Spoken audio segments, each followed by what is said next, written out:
ಅತ್ಯಾಚಾರ ಅನ್ನುವ ಪದ ಕೇಳಿದ್ರೇನೆ ಭಯ ಆಗತ್ತೆ. ಅಂಥದ್ರಲ್ಲಿ ಸಾಮೂಹಿಕ ಅತ್ಯಾಚಾರ ನಡೆಯುತ್ತೆ ಅಂದ್ರೆ, ಅದು ಕೂಡ ಮೈಸೂರಿನಂತಹ ಸಾಂಸ್ಕೃತಿಕ ನಗರದಲ್ಲಿ ನಡೆಯುತ್ತೆ ಅಂದ್ರೆ ಎಂಥವರಿಗೂ ರಕ್ತ ಕುದಿಯತ್ತಲ್ವಾ? ಆದ್ರೆ ಇಂತಹದ್ದೊಂದು ಘಟನೆ ಚಾಮುಂಡಿ ಬೆಟ್ಟದ ತಪ್ಪಲಲ್ಲೇ ನಡೆದು ಹೋಗಿದೆ. ಮೈಸೂರು ಜಿಲ್ಲೆಯಲ್ಲಿ ಒಂದರ ಹಿಂದೆ ಒಂದು ಕ್ರೈಮ್. ಮೊನ್ನೆ ಶೂಟೌಟ್, ದರೋಡೆ, ನಿನ್ನೆ ಗ್ಯಾಂಗ್ ರೇಪ್.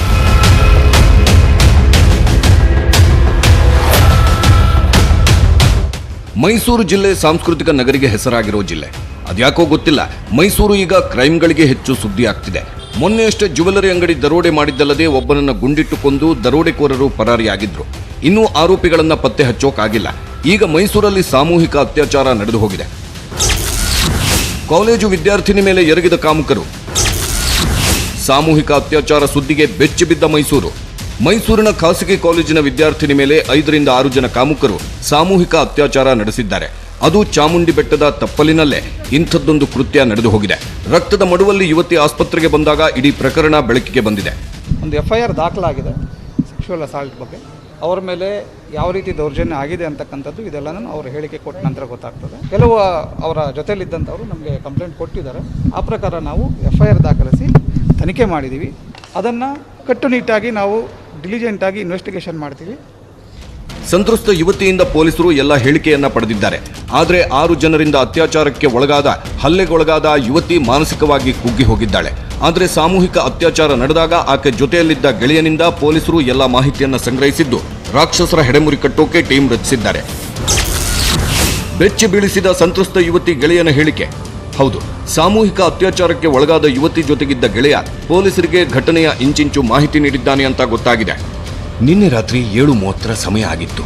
ನಾನು ಆಕೆ ಬೈಕ್ನಲ್ಲಿ ಹೋಗ್ತಿದ್ವಿ. ಊಟ ಮುಗಿಸಿ ರೌಂಡ್ಸ್ಗೆ ಹೋಗಿದ್ವಿ. ಚಾಮುಂಡಿ ಬೆಟ್ಟದ ಹತ್ತಿರ ಬೈಕ್ ನಿಲ್ಲಿಸಿದೆ. ಇಬ್ಬರು ಅಲ್ಲೇ ಕೂತು ಮಾತಾಡ್ತಿದ್ವಿ. ಆಗ 6 ಜನ ಬಂದು ಗಲಾಟೆ ಮಾಡಿದ್ರು. ನನಗೆ ಹೊಡೆದ್ರು, ಕೈಕಾಲು ಕಟ್ಟಿದ್ರು. ಅವಳನ್ನ ಎಳ್ಕೊಂಡು ಹೋದ್ರು. ಸ್ವಲ್ಪ ಸಮಯ ಆದ್ಮೇಲೆ ಹೊರಟು ಹೋದ್ರು. ಆಮೇಲೆ ಕಷ್ಟಪಟ್ಟು ಕೈಕಾಲು ಬಿಚ್ಕೊಂಡು ಆಕೆಯನ್ನು ಹುಡುಕಿದೆ. ಆಗ ಆಕೆ ಪ್ರಜ್ಞೆ ತಪ್ಪಿ ಬಿದ್ದಿದ್ರು. ಎಬ್ಬಿಸಿ ಮಾತನಾಡಿಸಿದೆ. ಅತ್ಯಾಚಾರ ನಡೆಸಿದ್ದನ್ನ ಅವರು ಹೇಳಿದ್ರು. ತಕ್ಷಣ ಆಕೆಯನ್ನ ಆಸ್ಪತ್ರೆಗೆ ಸೇರಿಸಿದೆ. ಆಸ್ಪತ್ರೆಗೆ ಬಂದಿದ್ದು ಮಧ್ಯರಾತ್ರಿ 1 ಗಂಟೆ ಅನ್ಸುತ್ತೆ.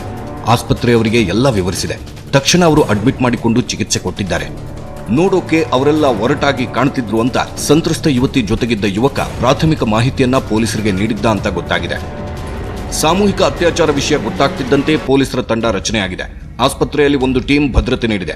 ಮತ್ತೊಂದು ಟೀಮ್ ಸಂತ್ರಸ್ತೆ ಜೊತೆಗಿದ್ದವನಿಂದ ಮಾಹಿತಿ ಕಲೆ ಹಾಕ್ತಿದ್ರೆ, ಘಟನೆ ನಡೆದ ಸ್ಥಳದಲ್ಲಿ ಪೊಲೀಸರು ಇಂಚಿಂಚು ಪರಿಶೀಲನೆ ಮಾಡಿ ಮಾಹಿತಿ ಕಲೆ ಹಾಕಿದ್ದಾರೆ. ಇನ್ನು ಘಟನೆ ನಡೆದ ಸುತ್ತಮುತ್ತಲಿನ CCTVಗಳನ್ನೆಲ್ಲ ಜಾಲಾಡುತ್ತಿದ್ದು ಆರೋಪಿಗಳನ್ನ ಹೆಡೆಮುರಿ ಕಟ್ಟಲು ಬೇಟೆ ಶುರುವಾಗಿದೆ. ಸಾಮೂಹಿಕ ಅತ್ಯಾಚಾರ ಸರ್ಕಾರಕ್ಕೂ ಟೆನ್ಷನ್. ಸಿಎಂ ಗರಂ, ನಾಳೆ ಮೈಸೂರಿಗೆ ಗೃಹ ಸಚಿವರು. ಮೈಸೂರಿನಂಥ ಸಾಂಸ್ಕೃತಿಕ ನಗರದಲ್ಲಿ ನಡೆದ ಸಾಮೂಹಿಕ ಅತ್ಯಾಚಾರದ ಕೃತ್ಯವನ್ನ ಸರ್ಕಾರ ಗಂಭೀರವಾಗಿ ಪರಿಗಣಿಸಿದೆ. ನಾಳೆ ಗೃಹ ಸಚಿವ ಆರಗ ಜ್ಞಾನೇಂದ್ರ ಮೈಸೂರಿಗೆ ಬರುತ್ತಿದ್ದಾರೆ. ದೆಹಲಿಯಲ್ಲಿ ಸಿಎಂ, ಮೈಸೂರಲ್ಲಿ ಉಸ್ತುವಾರಿ ಸಚಿವ ಸೋಮಶೇಖರ್ ಕೂಡ ದಿಗ್ಭ್ರಮೆ ವ್ಯಕ್ತಪಡಿಸಿದ್ದು ಯಾರನ್ನೂ ಬಿಡಲ್ಲ ಅಂದರು. ಕೇಸೆಲ್ಲ ದಾಖಲೆ ಮಾಡಿ ಕ್ರಮ ತೆಗೆದುಕೋಬೇಕು. ಮತ್ತು ವಿದ್ಯಾರ್ಥಿನಿ ಈಗಾಗಲೇ ಆಸ್ಪತ್ರೆಯಲ್ಲಿ ಕೂಡ ಅಡ್ಮಿಟ್ ಆಗಿದ್ದಾಳೆ. ಅದರ ಬಗ್ಗೆ ಎಲ್ಲ ರೀತಿಯ ಆರೋಗ್ಯ ಅವರ ಸಲುವಾಗಿ ವೈದ್ಯಕೀಯ ಕ್ರಮಗಳನ್ನು ಕೂಡ ತೆಗೆದುಕೋಬೇಕು ಅಂತ ಸೂಚನೆ ಕೊಟ್ಟಿದ್ದೇನೆ. ಯಾರೇ ಇರಲಿ ಅವರನ್ನು ದಸ್ತಗಿರಿ ಮಾಡಿ ಕಠಿಣವಾದಂಥ ಶಿಕ್ಷೆ ಕೊಡಲು ಎಲ್ಲ ಕ್ರಮಗಳನ್ನು ಮಾಡಬೇಕು ಅಂತ DGPಗೆ ಸೂಚನೆಯನ್ನು ಕೊಡ್ತಾರೆ. ಇದೊಂದು ದುರದೃಷ್ಟಕರವಾದಂಥ ಸಂಗತಿ. FIR ದಾಖಲಾಗಿದೆ. ಫರ್ದರ್ ಎನ್ಕ್ವೈರಿಯನ್ನು ಕಂಡಕ್ಟ್ ಮಾಡ್ತಾ ಇದ್ದೀವಿ. ಭಾಳ ಸೀರಿಯಸ್ ಆಗಿ ತೊಗೊಳಕ್ಕೆ ನಾನು ಅಧಿಕಾರಿಗಳಿಗೆ ಈಗಾಗಲೇ ಹೇಳಿದ್ದೀನಿ. ಪೊಲೀಸ್ ಅಧಿಕಾರಿಗಳನ್ನ ವಿಶೇಷವಾಗಿ ತಂಡಗಳನ್ನು ರಚನೆ ಮಾಡಿ ಇದು 2 ಕೇಸನ್ನು ಡಿಟೆಕ್ಟ್ ಮಾಡಲಿಕ್ಕೆ. ಮೊನ್ನೆ ಏನು ಶೂಟೌಟ್ ಆಗಿದೆ ಅದನ್ನು ಕೂಡ ಬೆನ್ನತ್ತಿದ್ವಿ. ಇದು ಕೂಡ ಖಂಡಿತವಾಗೂ ಹೊರಗೆ ತೆಗಿತೇವೆ, ಅಂಥವ್ರನ್ನ ಬಿಡೋದಿಲ್ಲ.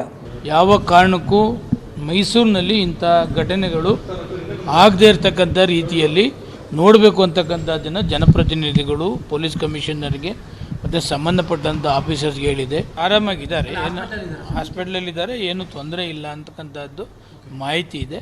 ಆದಷ್ಟು ಶೀಘ್ರ ಆ ಕಲ್ಪ್ರಿಂಟ್ಗಳನ್ನ ಅರೆಸ್ಟ್ ಮಾಡಬೇಕು. ಅತ್ಯಾಚಾರಕ್ಕೆ ಒಳಗಾದ ಯುವತಿ ಮೈಸೂರಿನ ಖಾಸಗಿ ಕಾಲೇಜಿನಲ್ಲಿ ಮೆಡಿಕಲ್ ಓದುತ್ತಿದ್ರು. ಮೂಲತಃ ಮಹಾರಾಷ್ಟ್ರದವರು ಅಂತ ಗೊತ್ತಾಗಿದೆ. ನಾದದೇವತೆ ನೆಲೆಸಿರೋ ಚಾಮುಂಡಿ ಬೆಟ್ಟ ತಪ್ಪಲಿನಲ್ಲಿ ನಡೆದಿರೋ ಈ ಘಟನೆ ಇಡೀ ರಾಜ್ಯಕ್ಕೆ ಕಪ್ಪು ಚುಕ್ಕೆಯಾಗಿದ್ರೆ ಮೈಸೂರು ಪೊಲೀಸರಿಗೆ ಸವಾಲಾಗಿದೆ. ಆದಷ್ಟು ಬೇಗ ಅತ್ಯಾಚಾರಿಗಳನ್ನ ಬೇಟೆಯಾಡೋ ಕೆಲಸ ಆಗಬೇಕು. Bureau report, news 18 Kannada. Drug ಕೇಸ್ನಲ್ಲಿ ಟಾಪ್ ನಟ ನಟಿಯರಿಗೆ ನೋಟಿಸ್ ಅನ್ನ ಜಾರಿಗೊಳಿಸಲಾಗಿದೆ. ಮಾದಕ ಜಾಲದಲ್ಲಿ ಪ್ರಖ್ಯಾತ ಹೀರೋಗಳಿಗೂ ನೋಟಿಸ್ ಅನ್ನ ನೀಡಲಾಗಿದ್ದು, ಡ್ರಗ್ ಕೇಸ್ನ ವಿಚಾರಣೆಗೆ ಬರುವಂತೆ ಇಡಿ ಸೂಚನೆಯನ್ನ ಕೊಟ್ಟಿದೆ. ಪ್ರಖ್ಯಾತ ನಟ ರವಿತೇಜ, ಬಾಹುಬಲಿ ಚಿತ್ರದ ನಟ ರಾಣಾ ದಗ್ಗುಬಾಟಿ, ಬಾಲಿವುಡ್ ಟಾಲಿವುಡ್ ನಿರ್ದೇಶಕ ಪೂರಿ ಜಗನ್ನಾಥ್, ಬಾಲಿವುಡ್ ನಟಿ ರಕುಲ್ ಪ್ರೀತ್ ಸಿಂಗ್ಗೂ ಇಡಿ ನೋಟಿಸ್ ಅನ್ನ ಕೊಟ್ಟಿದೆ. 4 ವರ್ಷಗಳ ಹಿಂದಿನ ಡ್ರಗ್ ಕೇಸ್ಗೆ ಇಡಿ ಮತ್ತೆ ಮರುಜೀವವನ್ನ ಕೊಟ್ಟಿದ್ದು, ಸೆಪ್ಟೆಂಬರ್ 6 ಮತ್ತು 8ನೇ ತಾರೀಕು ವಿಚಾರಣೆಗೆ ಬರೋದಕ್ಕೆ ಇಡಿ ಸೂಚನೆಯನ್ನ ಕೊಟ್ಟಿದೆ. ಈಗ ಸಂಕಷ್ಟದಲ್ಲಿ ರವಿತೇಜ, ರಾಣಾ ದಗ್ಗುಬಾಟಿ, ರಕುಲ್ ಪ್ರೀತ್ ಸಿಂಗ್, ಪೂರಿ ಜಗನ್ನಾಥ್ ಇದ್ದು ಬಾಲಿವುಡ್ ಸೆಲೆಬ್ರಿಟಿಗಳಾದ ನಟಿ ರಕುಲ್ ಪ್ರೀತ್ ಹಾಗೇನೆ ನಟ ರಾಣಾ ದಗ್ಗುಬಾಟಿ, ತೆಲುಗು ಟಾಪ್ ನಟ ರವಿತೇಜ, ನಿರ್ದೇಶಕ ಪೂರಿ ಜಗನ್ನಾಥ್ ವಿರುದ್ಧ ಇಡಿ ನೋಟಿಸ್ ಅನ್ನ ಜಾರಿ ಮಾಡಿದೆ. 4 ವರ್ಷಗಳ ಹಿಂದಿನ ಈ ಒಂದು ಡ್ರಗ್ ಕೇಸ್ಗೆ ಇಡಿ ಮರುಜೀವವನ್ನ ಕೊಟ್ಟಿದ್ದು, ಜಾರಿ ನಿರ್ದೇಶನಾಲಯ ನೋಟಿಸ್ ಅನ್ನ ನೀಡಿದೆ. ಸೆಪ್ಟೆಂಬರ್ 6 ವಿಚಾರಣೆಗೆ ಬರಬೇಕು ಮತ್ತು 8ರಂದು ವಿಚಾರಣೆಗೆ ಬರಬೇಕು ಅಂತ ಹೇಳಿ ಈಗಾಗಲೇ ನೋಟಿಸ್ ಅನ್ನ ಜಾರಿಗೊಳಿಸಲಾಗಿದ್ದು, ಸೆಪ್ಟೆಂಬರ್ 6ರಂದು ವಿಚಾರಣೆಗೆ ಬರುವಂತೆ ನಟಿ ರಕುಲ್ ಪ್ರೀತ್ ಸಿಂಗ್ಗೆ, ಸೆಪ್ಟೆಂಬರ್ 8ರಂದು ವಿಚಾರಣೆಗೆ ಬರೋದಕ್ಕೆ ರಾಣಾ ದಗ್ಗುಬಾಟಿಗೂ ಇಡಿ ನೋಟಿಸ್ ಅನ್ನ ಕೊಟ್ಟಿದೆ.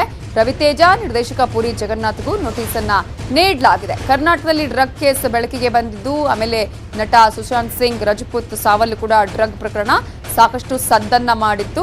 ಇದೀಗ ಪ್ರಖ್ಯಾತ ನಟ ನಟಿಯರಿಗೂ ಕೂಡ ಇಡಿ ನೋಟಿಸ್ ಅನ್ನ ಜಾರಿಗೊಳಿಸಿದೆ. ಸೆಪ್ಟೆಂಬರ್ 6 ಮತ್ತು 8ರಂದು ಇಡಿ ವಿಚಾರಣೆಗೆ ಹಾಜರಾಗಬೇಕು ಈ ಕೇಸ್ನಲ್ಲಿ ಅಂತ ಹೇಳಿ ಇಡಿ ಈಗ ನೋಟಿಸ್ ಅನ್ನ ಜಾರಿಗೊಳಿಸಿದೆ. 4 ವರ್ಷಗಳ ಹಿಂದಿನ ಪ್ರಕರಣಕ್ಕೆ ಮತ್ತೆ ಮರುಜೀವ ಸಿಕ್ಕಿದೆ.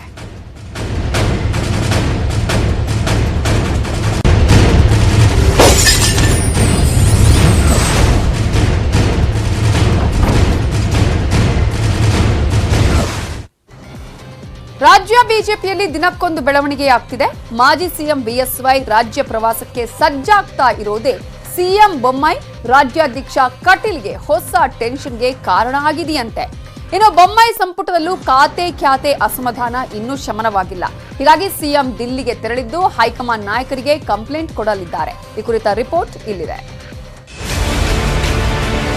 ಬಿಜೆಪಿ ಧಗಧಗ 1, ಬಿಎಸ್ವೈ ಏಕಾಂಗಿ ನಿರ್ಧಾರಕ್ಕೆ ಸಿಟ್ಟು. ಬಿಎಸ್ ಯಡಿಯೂರಪ್ಪ ಸಿಎಂ ಕುರ್ಚಿಯಿಂದ ಕೆಳಗಿಳಿದ್ರೂ ರಾಜ್ಯ ಬಿಜೆಪಿಯ ಪವರ್ ಸೆಂಟರ್ ಆಗಿದ್ದಾರೆ. ಸದ್ಯ ಫುಲ್ ಆಕ್ಟಿವ್ ಆಗಿರೋ ರಾಜಾಹುಲಿ ರಾಜ್ಯ ಪ್ರವಾಸಕ್ಕೆ ಸಜ್ಜಾಗ್ತಿದ್ದಾರಂತೆ. ಅಲ್ಲದೆ ಪಕ್ಷದ ಗಮನಕ್ಕೂ ತರದೆ ರಾಜ್ಯ ಪ್ರವಾಸದ ಘೋಷಣೆ ಮಾಡಿದ್ದಾರೆ. ಇದು ಸಿಎಂ ಬೊಮ್ಮಾಯಿ ರಾಜ್ಯಾಧ್ಯಕ್ಷ ಕಟೀಲ್ಗೆ ನುಂಗಲಾರದ ಬಿಸಿ ತುಪ್ಪವಾಗಿದೆ. ಪಕ್ಷದ ವೇದಿಕೆಯಲ್ಲಿ ಕುರಿತು ಚರ್ಚಿಸದೆ ಏಕಾಏಕಿ ರಾಜ್ಯ ಪ್ರವಾಸ ಕೈಗೊಳ್ತಾ ಇರುವುದಕ್ಕೆ ಸಿಎಂ ಬೊಮ್ಮಾಯಿ ಕಟೀಲ್ಗೆ ಕಸಿಬಿಸಿಯಾಗಿದೆ. ಬಿಜೆಪಿ ಧಗಧಗ 2, ದೆಹಲಿ ತಲುಪಿದ ಆನಂದ್ ಸಿಂಗ್ ಖಾತೆ ಖ್ಯಾತೆ. ಸಿಎಂ ಬೊಮ್ಮಾಯಿ ಸಂಪುಟದಲ್ಲಿ ಖಾತೆ ಖ್ಯಾತೆ ಮುಗಿದಿಲ್ಲ. ಬಯಸಿದ್ದ ಖಾತೆ ಸಿಗದಿದ್ದಕ್ಕೆ ಸಚಿವ ಆನಂದ್ ಸಿಂಗ್ ಇನ್ನೂ ಮುನಿಸಿಕೊಂಡಿದ್ದಾರಂತೆ. ಅಲ್ಲದೆ ಖಾತೆ ಬದಲಾವಣೆಗೆ ಸಿಂಗ್ ಪಟ್ಟು ಹಿಡಿದಿದ್ದಾರೆ. ಈಗ ಪುನಃ ಸಚಿವರ ರಾಜೀನಾಮೆ ಸುದ್ದಿ ಹರಿದಾಡ್ತಾ ಇದೆ. ಸಿಎಂ ಬೊಮ್ಮಾಯಿಗೆ ಮತ್ತೆ ಖಾತೆ ಟೆನ್ಷನ್ ಶುರುವಾಗಿದೆ. ಬಿಜೆಪಿ ಧಗಧಗ 3, ಸಚಿವ ಸ್ಥಾನಕ್ಕಾಗಿ ಜಾರಕಿಹೊಳಿ ಟೀಮ್ ದೆಹಲಿಗೆ. ರಾಜ್ಯ ಬಿಜೆಪಿಯಲ್ಲಿ ರಮೇಶ್ ಜಾರಕಿಹೊಳಿ ಸೈಡ್ ಲೈನ್ ಆಗ್ತಿದ್ದಾರೆ. ಇದರಿಂದ ಅಸಮಾಧಾನಗೊಂಡಿರೋ ಜಾರಕಿಹೊಳಿ ಬ್ರದರ್ಸ್ ದೆಹಲಿಗೆ ದೌಡಾಯಿಸಿದ್ದಾರೆ. ಜಾರಕಿಹೊಳಿ ಬ್ರದರ್ಸ್ಗೆ ಶಾಸಕ ಶ್ರೀಮಂತ್ ಪಾಟೀಲ್, ಮಹೇಶ್ ಕುಮಟಳ್ಳಿ ಸಾಥ್ ಕೊಟ್ಟಿದ್ದಾರೆ. ರಮೇಶ್ ಜಾರಕಿಹೊಳಿ ಮತ್ತು ಶ್ರೀಮಂತ್ ಪಾಟೀಲ್ಗೆ ಮಂತ್ರಿ ಸ್ಥಾನ ನೀಡಬೇಕೆಂದು ಹೈಕಮಾಂಡ್ ನಾಯಕರ ಮುಂದೆ ಪಟ್ಟು ಹಿಡಿದಿದ್ದಾರೆ. ಸಿಎಂರನ್ನು ಭೇಟಿ ಮಾಡಿದ್ರು, ಆದರೆ ಸಿಎಂ ಬೊಮ್ಮಾಯಿ ರಿಯಾಕ್ಟ್ ಮಾಡಿಲ್ಲ. ರಮೇಶ್ ಜಾರಕಿಹೊಳಿ ಅವರಿಗೆ ಶ್ರೀಮಂತ್ ಪಾಟೀಲ್ ಮಿನಿಸ್ಟರ್ ಮಾಡಬೇಕಂತ ನಮ್ಗೆ ಒತ್ತಾಯ ಇದೆ. ಸೊ ಅದನ್ನು ನಾವು ಯಾವತ್ತೂ ಮಾಡ್ತಾ ಇದ್ದೀವಿ. ಯಾಕಂದ್ರೆ ಸರ್ಕಾರ ಮಾಡೋದ್ನಾಗ ಶ್ರೀಮಂತ್ ಪಾಟೀಲ್ರು, ರಮೇಶ್ ಜಾರಕಿಹೊಳಿ ಅವರು, ಮಹೇಶ್ ಕುಮಟಳ್ಳಿ ಪ್ರಮುಖ ಪಾತ್ರ ವಹಿಸಿದ್ರು. ಅದಕ್ಕೆ ಅವ್ರಿಗೆ ಸಚಿವ ಸ್ಥಾನ ಕೊಡಲೇಬೇಕಂತ ಹೇಳಿ ಅವ್ರದ್ದು ಒತ್ತಾಯ ಇದೆ. ಅವ್ರಿಗೋಸ್ಕರ ನಾವು ಮಾಡ್ತಾ ಇದ್ದೀವಿ, ಅಂದರೆ ಫೈಟ್ ಮಾಡ್ತಾ ಇದ್ದೀವಿ. ಬಿಜೆಪಿ ಧಗಧಗ 4, ಒಳ ಬೇಗುದಿ ವರದಿ ಜೊತೆ ದೆಹಲಿಗೆ ಬಂದ ಸಿಎಂ. ಇಷ್ಟೆಲ್ಲ ಬೆಳವಣಿಗೆಗಳ ಮಧ್ಯೆ ಸಿಎಂ ಬೊಮ್ಮಾಯಿ ದೆಹಲಿಗೆ ಬಂದಿದ್ದಾರೆ. ಯಡಿಯೂರಪ್ಪನವರ ಏಕಾಂಗಿ ನಿರ್ಧಾರದ ಬಗ್ಗೆ, ಆನಂದ್ ಸಿಂಗ್ ಖಾತೆ ಕಿತಾಪತಿ ಬಗ್ಗೆ, ಮಹಾನಗರ ಪಾಲಿಕೆ ಚುನಾವಣೆ ಬಗ್ಗೆ, ಜಾರಕಿಹೊಳಿ ಬ್ರದರ್ಸ್ ಲಾಬಿ ಬಗ್ಗೆ ವರಿಷ್ಠರಿಗೆ ಮಾಹಿತಿ ಕೊಟ್ಟು ಎಲ್ರಿಗೂ ವಾರ್ನಿಂಗ್ ಕೊಡಿಸೋ ಸಾಧ್ಯತೆ ಇದೆ. ಆದರೆ ಇದ್ಯಾವುದರ ಬಗ್ಗೆಯೂ ಸಿಎಂ ಮಾತಾಡ್ತಿಲ್ಲ. ದೆಹಲಿಗೆ ಬಂದಿರೋದು ಮೇಕೆದಾಟು, ಮಹದಾಯಿ ನೀರಾವರಿ ಯೋಜನೆಗಳ ಬಗ್ಗೆ ಚರ್ಚೆ ಮಾಡೋಕೆ ಅಂತ. ಮೇಕೆದಾಟು ಬಗ್ಗೆ ರಾಜ್ಯ ಸರ್ಕಾರದ ನಿಲುವು ಕಾನೂನಾತ್ಮಕವಾಗಿದೆ, ನ್ಯಾಯಸಮ್ಮತವಾಗಿದೆ. ಅದಕ್ಕೆ ನೀವು ಕಾನೂನು ಮತ್ತು ನ್ಯಾಯಸಮ್ಮತವಾಗಿ ನಿಲ್ಲಬೇಕು ಅನ್ನೋಂಥದ್ದನ್ನೇನು ಮನವರಿಕೆ ಮಾಡಿಕೊಟ್ಟಿದ್ದೀರಾ. ಬಹುತೇಕ ಸಚಿವರಿಗೆ ಸಿಕ್ಕಿರುವಂತಹ ಖಾತೆಗಳಲ್ಲಿ ಅಸಮಾಧಾನಗಳಿದೆ. ಯಾರು ಇಲ್ಲ, ಆನಂದ್ ಸಿಂಗ್ ಒಬ್ಬರು ಬಿಟ್ಟರೆ ಯಾರಿಗೂ ಇಲ್ಲ. ಆನಂದ್ ಸಿಂಗು ಕೂಡ ಮಾತಾಡಿದ್ದೇನೆ, ಅವ್ರು ನಿನ್ನೆ ಚಾರ್ಜ್ ತೆಗೆದುಕೊಂಡಿದ್ದಾರೆ. ದೆಹಲಿಯಲ್ಲಿ ಇವತ್ತು ನಾಳೆ ವರಿಷ್ಠರ ಜೊತೆ ಸಿಎಂ ಬೊಮ್ಮಾಯಿ ಚರ್ಚೆ ಮಾಡಿದ ಮೇಲೆ ಏನಾಗುತ್ತೋ ಗೊತ್ತಿಲ್ಲ. ಆದ್ರೆ ಆನಂದ್ ಸಿಂಗ್ ಖಾತೆ ಬದಲಾವಣೆ, ಜಾರಕಿಹೊಳಿ ಬ್ರದರ್ಸ್ ಬೇಡಿಕೆಗಳು ಈಡೇರುತ್ತಾ ಅನ್ನೋದೇ suspense. Bureau report, news 18 Kannada. Mysuru ಮಹಾನಗರ ಪಾಲಿಕೆಯ ಮೇಯರ್ ಪಟ್ಟ ಕಡೆಗೂ ಬಿಜೆಪಿ ಪಾಲಾಗಿದೆ. ಬಿಜೆಪಿ ಅಭ್ಯರ್ಥಿ ಸುನಂದಾ ಪಾಲನೇತ್ರ 26 ಮತಗಳನ್ನು ಪಡೆದು ಮೇಯರ್ ಆಗಿ ಆಯ್ಕೆಯಾಗಿದ್ದಾರೆ. ಈ ಮೂಲಕ ಮೈಸೂರು ಮಹಾನಗರ ಪಾಲಿಕೆಯಲ್ಲಿ ಬಿಜೆಪಿ ಮೊದಲ ಬಾರಿಗೆ ಮೇಯರ್ ಪಟ್ಟ ಅಲಂಕರಿಸಿದೆ. ಚುನಾವಣೆ ವೇಳೆ ಹೈಡ್ರಾಮಾ ನಡೆಯಿತು. ಜೆಡಿಎಸ್ ಸದಸ್ಯರ ವಿರುದ್ಧ ಧಿಕ್ಕಾರ ಕೂಗಿ ಆಕ್ರೋಶ ಹೊರಹಾಕಿ ಕಾಂಗ್ರೆಸ್ ಸದಸ್ಯರು ವಾಕೌಟ್ ಮಾಡಿದ್ರು. ಇದರಿಂದಾಗಿ ಬಿಜೆಪಿ ಮೇಯರ್ ಅಭ್ಯರ್ಥಿ ಮಾಜಿ ಸಿಎಂ ಬಿಎಸ್ವೈ ಸಂಬಂಧಿ ಸುನಂದಾ ಅವರು ವಿಜಯಿಯಾಗಿದ್ದಾರೆ. ಇವತ್ತು ಬೆಳಗ್ಗೆ ಮತ ಪ್ರಕ್ರಿಯೆ ಆರಂಭ ಆದ ತಕ್ಷಣ ಜೆಡಿಎಸ್ ಸದಸ್ಯರು ತಟಸ್ಥ ನಿಲುವು ತೋರಿದ್ರು. ಆಗ ಕಾಂಗ್ರೆಸ್ ಸದಸ್ಯರು ಛೀಮಾರಿ ಹಾಕಿ ಹೊರ ನಡೆದ್ರು. ಈ ಬಾರಿ ಕೂಡ ಮೇಯರ್ ಪಟ್ಟ ತಮಗೇ ಸಿಗಬೇಕು ಅಂತ ಕಾಂಗ್ರೆಸ್ ಬಿಗಿಪಟ್ಟು ಹಿಡಿದಿದ್ದೆ ಕಾಂಗ್ರೆಸ್ ಜೆಡಿಎಸ್ ಮೈತ್ರಿ ಮುರಿದು ಬೀಳೋದಕ್ಕೆ ಕಾರಣವಾಯಿತು. ಇನ್ನು ಮೈಸೂರು ಪಾಲಿಕೆ ಬಿಜೆಪಿ ಪಾಲಾದ ಹಿನ್ನೆಲೆ ಸಿಎಂ ಬಸವರಾಜ ಬೊಮ್ಮಾಯಿ ಸುನಂದಾ ಅವರಿಗೆ ಅಭಿನಂದನೆ ಸಲ್ಲಿಸಿದ್ದಾರೆ. ಮಾಜಿ ಸಿಎಂ ಬಿಎಸ್ವೈ ಕೂಡ ಟ್ವೀಟ್ ಮಾಡಿ ಅಭಿನಂದಿಸಿದ್ದಾರೆ. ಮೊದಲನೇದಾಗಿ ತುಂಬ ಸಂತೋಷ ಆಗ್ತಾ ಇದೆ. ನಮ್ಮ ಮೈಸೂರಿನ ಜನತೆಗೆ ಹಾಗೂ ನಮ್ಮ ಭಾರತೀಯ ಜನತಾ ಪಾರ್ಟಿಯ ಎಲ್ಲ ನಮ್ಮ ನಾಗರಿಕ ಬಂಧುಗಳಿಗೆ ಮತ್ತು ಡಿಸ್ಟ್ರಿಕ್ಟ್ ಇನ್ಚಾರ್ಜ್ ಮಿನಿಸ್ಟ್ರು, ನಮ್ಮ MLA ಸರು, MP ಸರು, ನಮ್ಮ ನಗರ ಪಾಲಿಕಾ ಸದಸ್ಯರು ಎಲ್ಲರಿಗೂ ನಿಮ್ಮ ಮುಖಾಂತರ ಧನ್ಯವಾದಗಳನ್ನ ಅರ್ಪಿಸ್ತೀನಿ. ಮೈಸೂರು ನಗರಕ್ಕೆ ಏನೇನು ಬೇಕು ಎಲ್ಲನೂ ನಮ್ಮ MLA MP ಸರ್ನ ಕೇಳಿಕೊಂಡು ಡಿಸ್ಟ್ರಿಕ್ಟ್ ಇನ್ಚಾರ್ಜ್ ಮಿನಿಸ್ಟ್ರು ಸಹಾಯ ತೊಗೊಂಡು ಕೆಲಸ ಮಾಡ್ತೀವಿ ಸರ್. ಎಲ್ಲ ಥರನೂ ಅನುದಾನ ತೊಗೊಂಡು ಕೆಲಸ ಮಾಡಲಿಕ್ಕೆ ಪ್ರಯತ್ನ ಪಡ್ತೀವಿ. ಬಿಜೆಪಿ ಪಾಲಾಗಿದೆ ಮೇಯರ್ ಪಟ್ಟ. ಹಾಗಾದ್ರೆ ಎಷ್ಟು ಮತಗಳು ಯಾರ್ಯಾರ ಪಾಲಾಯಿತು ಅನ್ನೋದನ್ನ ನೋಡೋಣ. ಪಾಲಿಕೆಯ ಒಟ್ಟು ಮತ ಇದ್ದಿದ್ದೆ 72, ಅದರಲ್ಲಿ 21 ಜೆಡಿಎಸ್ ಮತ ಇದ್ರೆ ಅಲ್ಲಿ ತಟಸ್ಥರಾಗಿದ್ರು ಜೆಡಿಎಸ್ನವರು. ಮ್ಯಾಜಿಕ್ ನಂಬರ್ ಇದ್ದಿದ್ದು 26. ಬಿಜೆಪಿ 26 ಮತಗಳನ್ನು ಪಡೆಯುವುದರ ಮೂಲಕ ಮ್ಯಾಜಿಕ್ ನಂಬರ್ ಅನ್ನ ಪಡೆಯುವಲ್ಲಿ ಸಕ್ಸಸ್ ಆಯಿತು. ಬಿಜೆಪಿ ಅಲ್ಲಿ ಮೇಯರ್ ಪಟ್ಟವನ್ನ ಅಲಂಕರಿಸಿತು, ಅಧಿಕಾರದ ಗದ್ದಿಗೆ ಹಿಡಿತು. ಕಾಂಗ್ರೆಸ್ 22 ಮತ, ಜೆಡಿಎಸ್ 22, ಹಾಗೆಯೇ ಗೈರಾದವರ ಸಂಖ್ಯೆ 2. ಈ ಮೂಲಕ 26 ಮತಗಳನ್ನು ಪಡೆಯುವುದರ ಮೂಲಕ ಬಿಜೆಪಿ ಅಧಿಕಾರದ ಗದ್ದುಗೆಯನ್ನ ಹಿಡಿದಿದೆ. ಈ ಮೂಲಕ ಮೊದಲ ಬಾರಿಗೆ ಕಮಲ ಅರಳಿದೆ ಮೈಸೂರಲ್ಲಿ.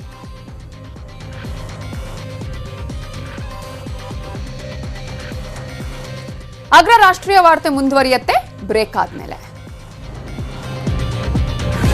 ಈ ಬೆಟ್ಟದ ಬುಡ ಅಲುಗಾಡಿದ್ದು ಭಾರಿ ಮಳೆಯಿಂದಾಗಿ ಬ್ರಹ್ಮಗಿರಿ ಬೆಟ್ಟದ ಮೇಲಿಂದ ಕಲ್ಲು ಮಣ್ಣು ಕುಸಿದಿದೆ.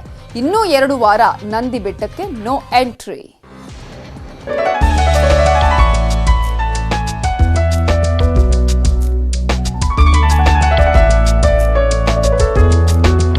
ಹಚ್ಚ ಹಸಿರಿನ ವನರಾಶಿ, ಕಣ್ಣಾಯಿಸಿದ್ದಷ್ಟು ದೂರಕ್ಕೂ ಪ್ರಕೃತಿ ಸೌಂದರ್ಯ. ಬೆಳ್ಮುಗಿಲೆ ಕೈಗೆಟುಕುತ್ತೇನೋ ಅನ್ನೋ ನೋಟ. ಅಬ್ಬಾ, ಈ ಪ್ರಕೃತಿ ವಿಸ್ಮಯವನ್ನ ಕಣ್ತುಂಬಿಕೊಳ್ಳೋದಕ್ಕೆ ಕಂಗಳೆರಡು ಸಾಲದು.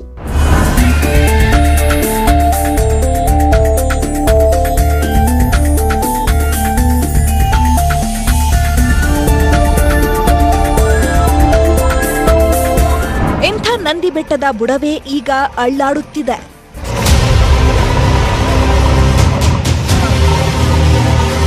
ನಂದಿಗಿರಿ ರಸ್ತೆಯ 10ನೇ ತಿರುವಿನ ರಂಗಪ್ಪ ಸರ್ಕಲ್ನಲ್ಲಿ ಮಣ್ಣಿನ ಗುಡ್ಡವೇ ಕುಸಿದಿದೆ. ಬೆಟ್ಟದ ಮೇಲಿಂದ ಬೃಹತ್ ಬಂಡೆ, ಮಣ್ಣು, ಗಿಡ, ಮರಗಳೆಲ್ಲವೂ ಕುಸಿದು ಬಿದ್ದಿದೆ. ರಸ್ತೆ ಮೇಲೆ ಹರಡಿ ಕೆಳಕ್ಕೂ ಜಾರಿವೆ. ಯಾರಿಗೂ ಗೊತ್ತಿರಲಿಲ್ಲ, ಇಲ್ಲಿ ರೋಡಲ್ಲಿ ಫುಲ್ ಎಲ್ಲ ಜಾಮ್ ಆಗ್ಬಿಟ್ಟಿದೆ. ಬರೋಂಥ ಪ್ರವಾಸಿ ಜನಗಳಿಗೆ ಇದಿಲ್ಲ, ಹೋಗೋಕ್ಕಾಗ್ತಿಲ್ಲ. ಮೇಲೆ ಇರೋರು ಕೆಳಗಡೆ ಬರೋಕ್ಕಾಗಲ್ಲ. ಎಲ್ಲ ಕೆಲಸ ಮಾಡ್ತಾ ಇದ್ದಾರೆ. ಇನ್ನೂ ಎಷ್ಟು ದಿನ ಆಗುತ್ತೆ? ಒಂದು 3-4 ದಿವಸ ಆಗುತ್ತೆ. ಆಳ ಒಂದು ಇಲ್ಲಿ ರೋಡಲ್ಲೇ ಒಂದು 5 ಅಡಿ ಇದೆ. ನಾವು ಒಂದು 15-20 ವರ್ಷದಿಂದ ಬೆಟ್ಟದಲ್ಲಿ ಕೆಲಸ ಮಾಡ್ತಾ ಇರೋದು. ನಾವು ನೋಡ್ತಾ ಇರೋದು ಇದೇ ಫಸ್ಟ್, ಇದು ಈ ಥರ ಆಗಿರೋದು. ಇಲ್ಲಿ ಮೇಲೆ ಹೋಗೋಕ್ಕಾಗ್ತಾ ಇಲ್ಲ, ಕೆಳಗಡೆ ಮೇಲೆ ಇರೋರು ಕೆಳಗಡೆ ಬರೋಕ್ಕಾಗ್ತಾ ಇಲ್ಲ. ನಂದಿಗಿರಿ ಧಾಮಕ್ಕೆ ಸಂಪರ್ಕ ಕಲ್ಪಿಸುವ ಏಕೈಕ ಮಾರ್ಗ ಇದು. ಸುಮಾರು 1 ಕಿಲೋಮೀಟರ್ಗೂ ಹೆಚ್ಚು ಭೂಕುಸಿತವಾಗಿದ್ದು 8ರಿಂದ 10 ಅಡಿ ಆಳದ ಕುಸಿತ ಉಂಟಾಗಿದೆ. ಇದು ಅಧಿಕಾರಿಗಳನ್ನು ಬೆಚ್ಚಿ ಬೀಳಿಸಿದೆ. ಬಂಡೆಗಳು ಜರುಗಿದಾವೆ. ಬಂಡೆಗಳು ಜರುಗಿ ಅನಂತರ ಮಣ್ಣು ಫಾರೆಸ್ಟು ಸಹ ಹಾಳಾಗಿದೆ. ತಾವೆಲ್ಲ ನೋಡ್ತಾ ಇರೋ ಹಾಗೆ ಈ ಬಂಡೆಗಳ ಫಸ್ಟು ಬಂದು ಕುಸಿತ ಆಗಿ ಅನಂತರ ಎಲ್ಲ ಪೂರ್ತಿಯಾಗಿ ಮಣ್ಣು ಅಲ್ಲಿ ನೀರು ಇಳಿದಿದೆ. ಭಾರಿ ಮಳೆಯಿಂದಾಗಿ ಆ ನೀರು ಇಳಿಯುತ್ತಲ್ಲ ಮಣ್ಣಿಗೆ, ಆವಾಗ ಪೂರ್ತಿಯಾಗಿ ಜರುಗಿದೆ. ಇದು ರಸ್ತೆ ಮಾಡೋದು ಸಹ ತಮಗೆಲ್ಲ ಗೊತ್ತಿದೆ ನೋಡಿ. 15ರಿಂದ 10-15 ಅಡಿ ರಸ್ತೆ ಹಾಳಾಗಿದೆ ಸಂಪೂರ್ಣವಾಗಿ. ಇದನ್ನು ಪೂರ್ತಿಯಾಗಿ ಮತ್ತೆ ಮಾಡಬೇಕು ಅಂತಂದರೆ ಕಾಲ ಹಿಡಿಯುತ್ತೆ 10ರಿಂದ 15 ದಿವಸ. ಹಿಡಿಯುತ್ತೆ. ಮಣ್ಣು ಎಲ್ಲ ಸೇರಿ ಭಾಳ ಪ್ರೆಷರಲ್ಲಿ ಅದು ಸುಮಾರು ಕೆಳಗಡೆವರೆಗೂ ಅದು ತಳ್ಕೊಂಡೋಗಿದೆ. ಸೊ ಡೀಪ್ ಕಟ್ ಕೂಡ ಆಗಿದೆ, ಅಂದರೆ ರೋಡ್ ಕೂಡ ಫುಲ್ ಹೋಗಿದೆ. ಮಾಡಿದ್ದಾರೆ, ಇಮಿಡಿಯೇಟಾಗಿ ಕೆಲಸ ಸ್ಟಾರ್ಟ್ ಮಾಡ್ಕೊತಾರೆ. PWD ಅವರಿಗೆ ಈಗಾಗಲೇ ಇನ್ಸ್ಟ್ರಕ್ಷನ್ಸ್ ಕೊಟ್ಟಾಗಿದೆ. ಸೊ ಅಲ್ಲಿವರೆಗೂ ನಾವು ಪ್ರವಾಸಿಗರನ್ನು ಬಿಡೋದಿಲ್ಲ, ಬಿಕಾಸ್ ಇದು ಯಾವಾಗಲೂ ಸ್ವಲ್ಪ ರಿಸ್ಕ್ ಇರುತ್ತೆ.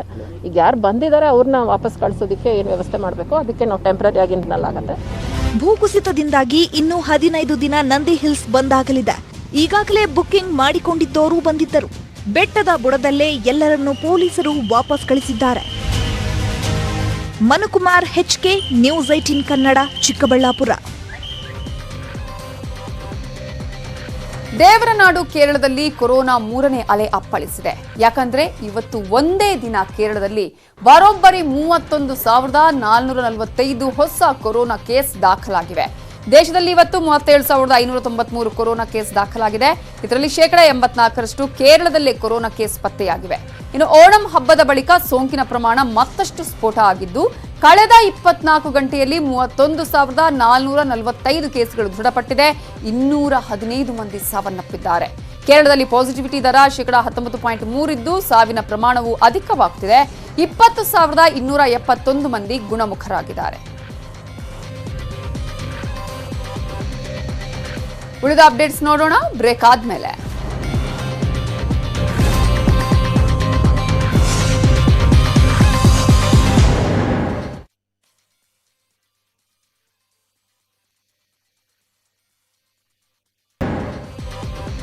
Welcome back. ಮಂತ್ರಾಲಯದಲ್ಲಿ ಇವತ್ತು ರಾಯರ 350ನೇ ಆರಾಧನೆ ಪ್ರಯುಕ್ತ ಉತ್ತಾರಾಧನೆ ನಡೆಯಿತು. ಉತ್ತಾರಾಧನೆ ಬಳಿಕ ಓಕುಳಿ ಹಬ್ಬ, ರಥೋತ್ಸವದಲ್ಲಿ ಸಾವಿರಾರು ಜನ ಭಾಗಿಯಾದರು. ಹೆಲಿಕಾಪ್ಟರ್ ಮೂಲಕ ಪುಷ್ಪವೃಷ್ಟಿಯೂ ನಡೆಯಿತು.